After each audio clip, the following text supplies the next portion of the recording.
Let's talk about Christopher Columbus on behalf of his Spanish king, Ferdinand, and his French prostitute wife, Isabella. Christopher Columbus was given the crown jewels of King Ferdinand and Queen Isabella. They sold their crown jewels to some Jewish merchants who built the boats that Christopher Columbus took, headed towards what he called India. You know the story. And he was a fool. And those Jewish navigators who were on the boat with him, they knew that he was a fool. And they knew that once they got out on the ocean, they could not drink the ocean water. But he was a fool. He didn't know that you could not drink the salt water. So those Jewish navigators, they took lemons and lime with them, which lemons and lime will deactivate the salt. So they used to drink it and desalinate the water. But they allowed Christopher Columbus and his crew to drink the water, and they caught something called rickets, and most of them died. So those Jewish navigators, they took him where they wanted to take him, which was what we call now the Americas. Because those Jewish navigators, that's where they wanted to go. Because they had the maps from the Muslims. So they knew where to go. Because they had lived with the Muslims in Spain for more than 600 years. And they knew how to sail the ocean. And they arrived at a place called the Americas. But Christopher Columbus, he survived. But the fool that he was, he still called the place India.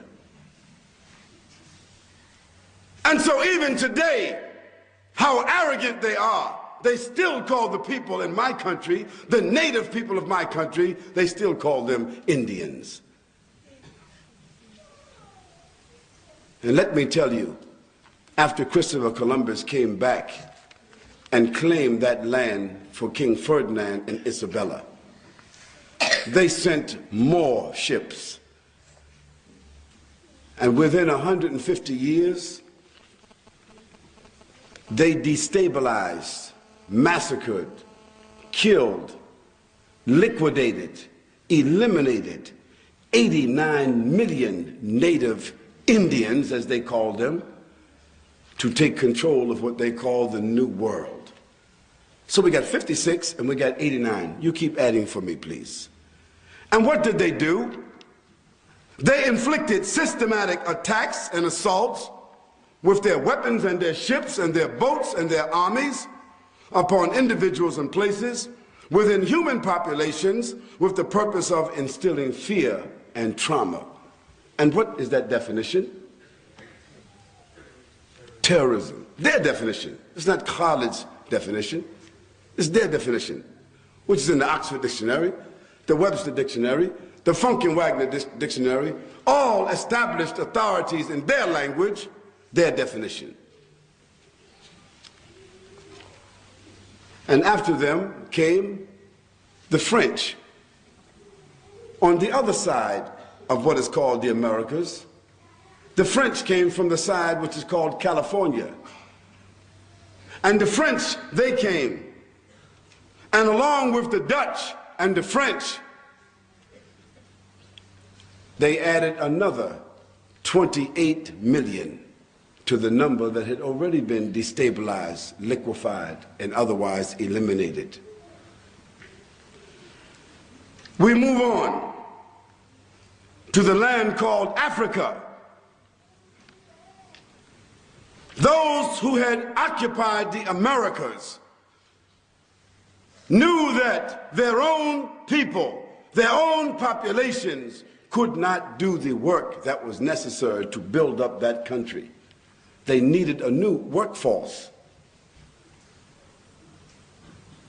And so, along with the British and the Dutch and the French and the Spanish, the Americans concocted a deal. They said, let us build boats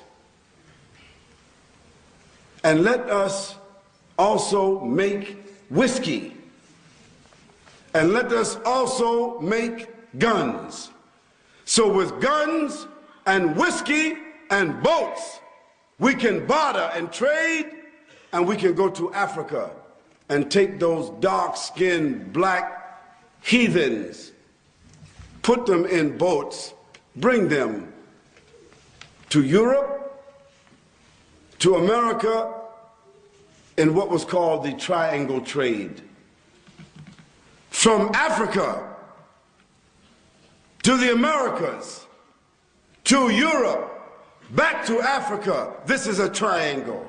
And so for 400 years, I said, not 100 years, not a century, not 2, not 3, but 400 years, they willfully trafficked in human cargo.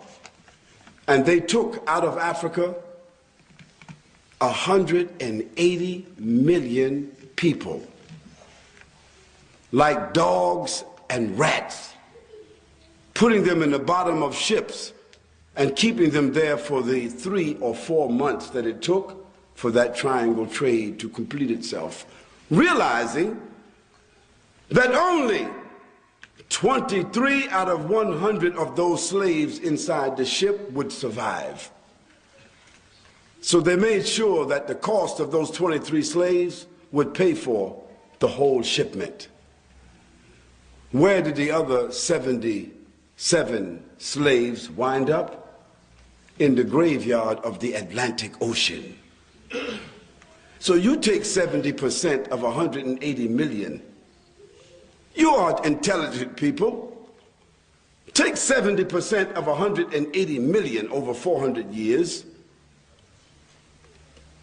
and they are in the bottom of the Atlantic.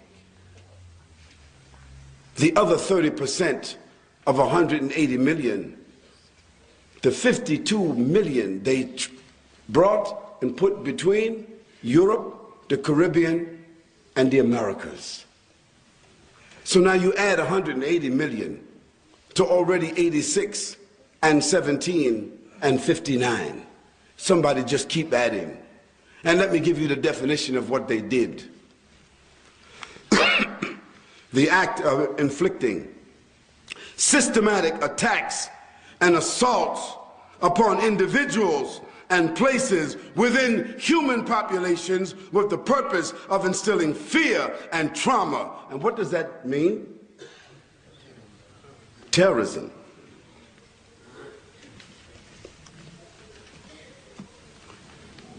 We don't want to even mention what they did inside the Congo, inside the continent.